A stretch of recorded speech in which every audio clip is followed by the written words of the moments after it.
What's up, guys? I know this video is a long time coming, but I did want to get this video out to you. Basically, my review on the new exotic bow called the Wish Ender.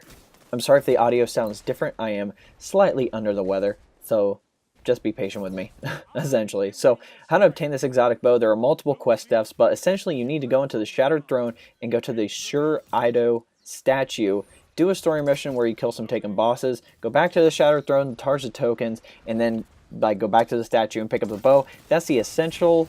That's basically the Cliff Notes version of it. If you want to know the full quest steps, I suggest going and checking out people like Dado and some other M-game players to get that information.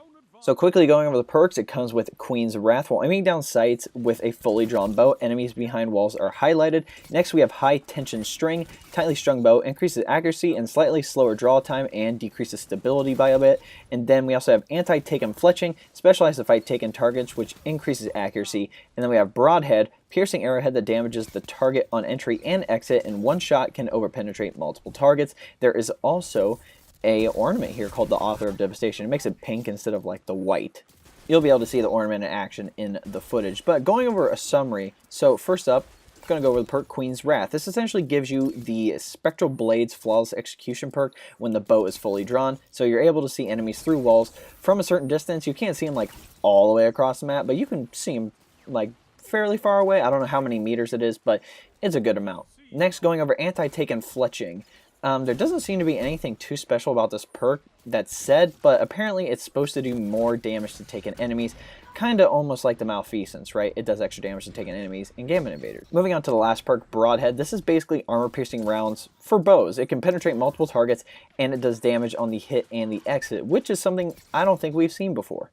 Let's go over PvE and the PvE side of Gambit. It can perform all right in general. I wouldn't use it for any endgame activities.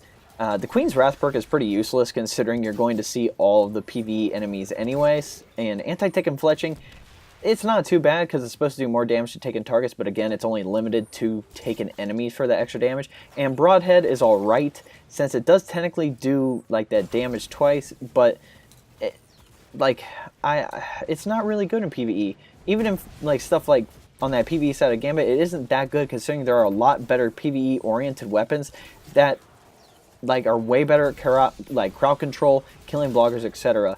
Like, really the main purpose of this weapon is to shoot those corrupted eggs in the Dreaming City to finish up some triumphs. If you didn't know, basically you have to get the Wish Ender to shoot those corrupted eggs that are around the Dreaming City and in the Ascendant Realm. Basically, once you like destroy all 40 of those, you get an exotic sparrow, which is pretty cool. I will give it that is pretty interesting. You actually have to go on a quest to actually grind for stuff. So I do kind of like that, but in my opinion there are other bows that can do a better job and pump out a lot more DPS on like any enemy you're facing, really. Like a good Subtle Calamity, a Spiteful Fang, even like the No Turning Back static roll. I think that one's better than this, like just in general, just because you can utilize the perks more than the perks on this one. Going over the Crucible and the PvP side of Gambit, in my opinion, this is where the bow can be slightly more effective. Most of the perks themselves are fairly useless, like obviously things like Broadhead. Like, I really don't care about armor-piercing rounds. It's not going to do a huge amount in the Crucible. I really don't care about Anti-Taken Fletching. It does increase accuracy, which is good, but Queen's Wrath, that perk is pretty great for this. Being able to see enemies through walls is very cool, and is great for knowing like when an enemy is coming in and out of cover, anticipating enemy team movements, and if you're playing with a fire team, you actually share that information with them. So if you're playing something like, obviously like 6v, even in stuff like competitive, if one person has Wish Ender, basically like fully draw the ball, aim down sights, you'll see all the enemies through the wall and be like, hey, they're all going for B flag instead of like their own flag, you know? So it can actually have some usability.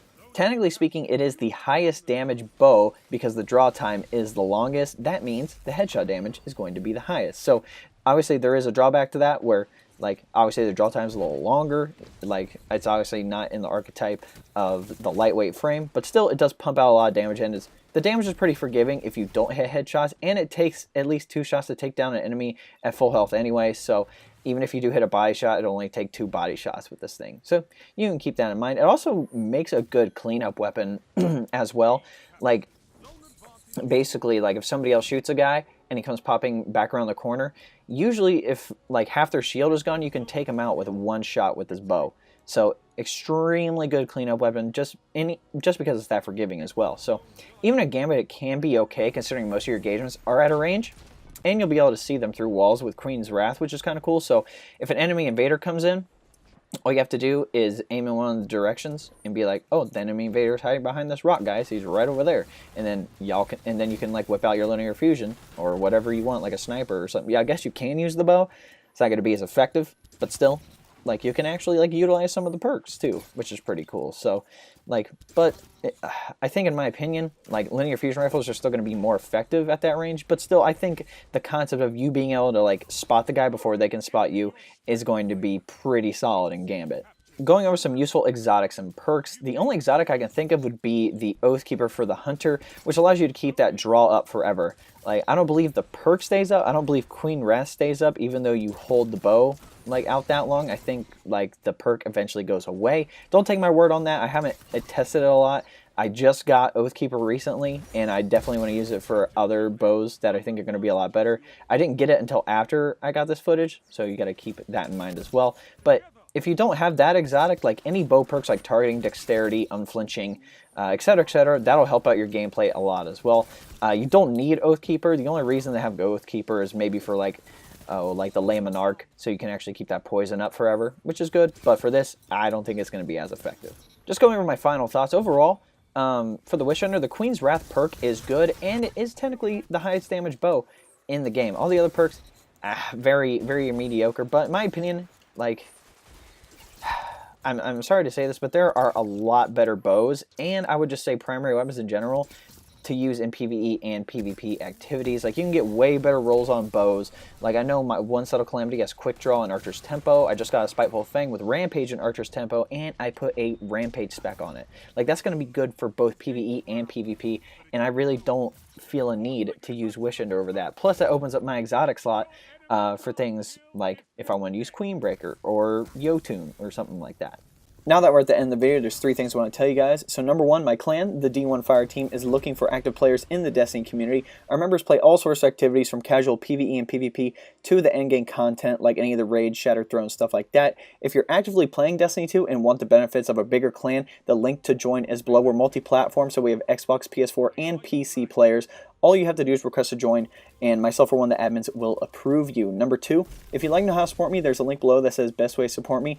That'll take you to a 4-minute video form. Go check that out. That'd be awesome. But if you don't want to do that, you can always like this video, subscribe to the channel, share this video, and all that like content creator good jazz if you want to do that. Third thing, Discord. We have a link to the Discord below. Just a heads up, we're looking for anyone with moderator experience to potentially kind of run the Discord. It's not like super huge or anything like that, but for myself, I'm more of a player versus being a manager, you know, so I really don't know a lot about that stuff. But if you are someone who can be a moderator, awesome, just let me know. I know for myself, I'm on Xbox, but if any of you guys would like to talk to me or chat to me, Discord is going to be the best way to do that. Alright guys, hope you enjoyed this video. We'll catch you next time.